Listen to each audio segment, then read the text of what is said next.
with shaft lean to be able to take loft off and compress this golf ball.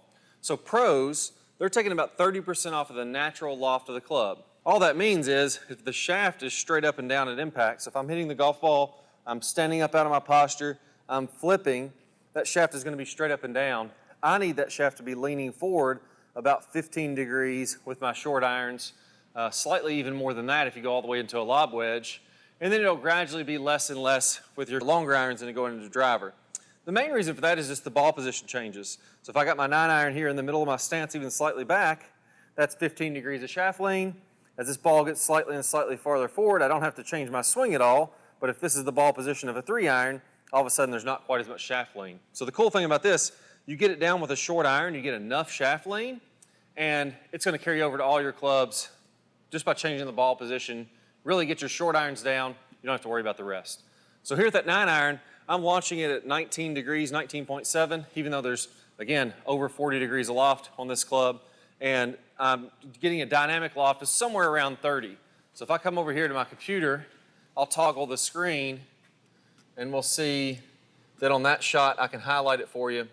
I'm right at 30.5 degrees of dynamic loft or loft at impact. So that's the foundation of everything else that we're going to build. So then how do we get there with the rest of our body? Well, start with the toes. I need my weight to be shifting to the left to be able to get that kind of shaft lean.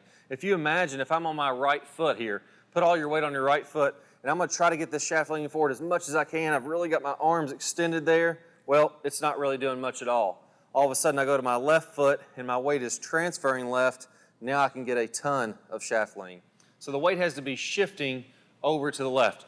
You're going to feel pressure on the ball of your foot, and it's going to feel like your weight goes to the right in the swing early, and then through impact, all your weight's transitioning left.